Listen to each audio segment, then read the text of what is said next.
Assalamualaikum warahmatullahi wabarakatuh. Alhamdulillah, jumpa kembali dengan saya, Ibu Sumiati.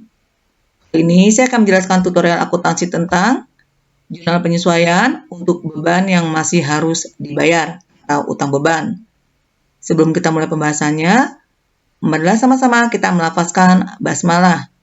Bismillahirrohmanirrohim. Beban yang masih harus dibayar atau utang beban ini merupakan utang perusahaan kepada pihak lain. Nah, penyesuaian ini digunakan untuk mencatat beban atau biaya yang telah terjadi tetapi belum dibayar. Di jurnal penyesuaiannya, ini adalah beban, kamu tulis nama bebannya, kemudian kreditnya nama beban yang masih harus dibayar atau utang bebannya, ya. Nilainya ini masing-masing sebesar yang telah menjadi beban atau yang telah menjadi biaya. Untuk lebih jelasnya, sekarang kita langsung ke contoh soal. Contoh soalnya, neraca saldo sebagian per 31 Desember 2022. Ada utang obligasi 300 juta rupiah di kredit. Kemudian ada beban gaji 45 juta rupiah di debit. Pajak penghasilan 27 juta di debit. Data penyesuaian per 31 Desember 2022. Gaji karyawan sebesar 15 juta untuk bulan Desember akan dibayar tanggal 3 Januari 2023. Jadi di sini ada gaji karyawan senilai 15 juta, tetapi belum dibayar, ya. Sehingga ini merupakan utang gaji. Kita buat jurnalnya. Debitnya beban gaji, kreditnya utang gaji atau gaji yang masih harus dibayar. Nilainya masing-masing senilai 15 juta rupiah. Berikutnya data penyesuaian yang kedua. Bunga obligasi 12% setahun dibayar tiap tanggal 1 Maret dan 1 September. Kalau kita lihat di sini, ya, di neraca saldo sebagian, perusahaan memiliki utang obligasi senilai 300 juta rupiah di sebelah kredit. Nah, karena perusahaan memiliki utang obligasi, di sini perusahaan tiap 6 bulan sekali atau tiap tanggal 1 Maret dan 1 September selalu membayar beban bunga. Ya, bunga obligasinya itu 12%. Nah, kalau sekarang posisi tanggalnya adalah tanggal 31 Desember 2022, berarti terakhir kali di sini perusahaan membayar bunga itu di tanggal 1 September. Ya, nanti bayar lagi di tanggal 1 Maret 2023.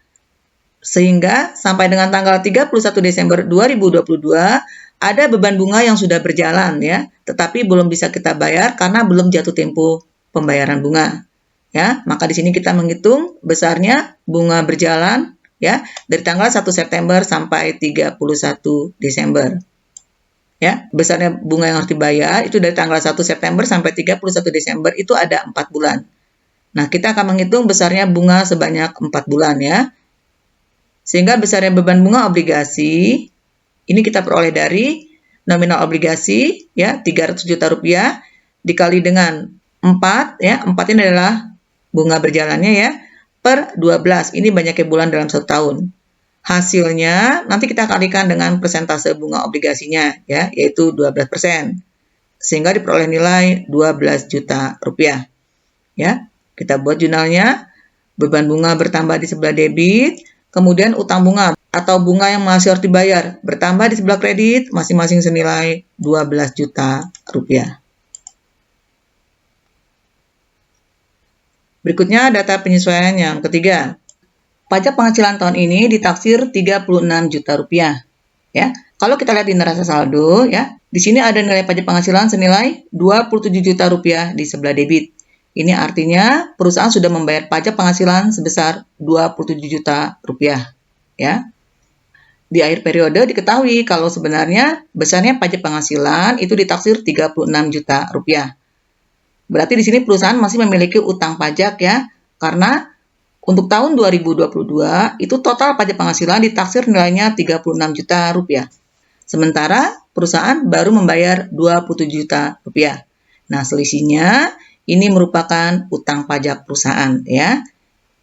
Jadi cara menghitung besarnya utang pajak penghasilan dari taksiran pajaknya yaitu 36 juta dikurangi dengan pajak penghasilan yang sudah kita bayar yang ada di neraca saldo sebesar 27 juta rupiah. ya. Sehingga besarnya beban pajak penghasilan yang belum dibayar ini 9 juta rupiah, ya. Kita buat jurnal penyesuaiannya. Beban pajak atau pajak penghasilan bertambah di sebelah debit, kemudian kreditnya utang pajak atau pajak penghasilan yang masih harus dibayar, nilainya masing-masing 9 juta rupiah. Bisa dipahami ya? Demikianlah video pembelajaran dari saya. Semoga video pembelajaran kali ini bermanfaat. Sampai bertemu di video pembelajaran berikutnya. Jangan lupa subscribe, like, comment, and share. Saya akhiri. Wassalamualaikum warahmatullahi wabarakatuh.